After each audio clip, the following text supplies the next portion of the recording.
નમસ્કાર, હું છું કેતલ અને આપ જોઈ રહ્યા છો CB24। જેતપુર પાસેથી જૂનાગઢથી રાજકોટ જતું 5400 લીટર ભેળસેળયુક્ત દૂધનું ટેન્કર LCB અને SOG પોલીસે ઝડપી લીધું છે। ફૂડ વિભાગે તપાસ કરી અયોગ્ય જથ્થાનો નાશ કર્યો છે। રાજકોટ જિલ્લાના જેતપુર તાલુકા વિસ્તારમાંથી લોકોના સ્વાસ્થ્ય સાથે ગંભીર ચેડા કરતો એક અત્યંત ચોંકાવનારો કિસ્સો સામે આવ્યો છે। ભેળસેળિયા તત્વો ઉપર પોલીસે લાલ આંખ કરી છે। પ્રાપ્ત માહિતી અનુસાર બાતમીના આધારે જેતપુરમાંથી પસાર થતા એક ટેન્કરમાંથી આશરે 5400 લીટર જેટલો શંકાસ્પદ અને ભેળસેળયુક્ત દૂધનો જથ્થો ઝડપી પાડવામાં આવ્યો છે।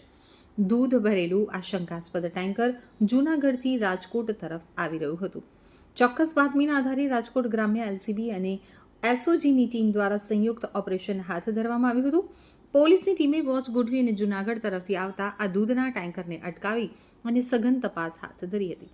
તલાશી દરમિયાન ટેન્કરમાંથી ₹2.70 લાખની કિંમતનું શંકાસ્પદ દૂધ મળી આવ્યું હતું।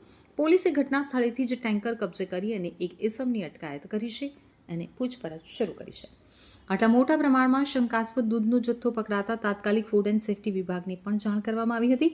ફૂડ વિભાગની ટીમે તાબડતોબ ઘટના સ્થળે પહોંચી અને દૂધના સેમ્પલ લઈ તેની લેબમાં પ્રાથમિક તપાસ હાથ ધરી હતી।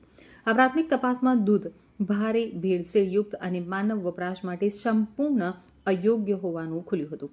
ત્યારબાદ નિયમો અનુસાર જાહેર સ્વાસ્થ્યના હિતમાં કાર્યવાહી કરતા પોલીસે અને ફૂડ વિભાગે આ સમગ્ર 5400 લીટર દૂધના જથ્થાનો સ્થળ ઉપર જ નાશ કરી કાયદેસરની કાર્યવાહી હાથ ધરી છે।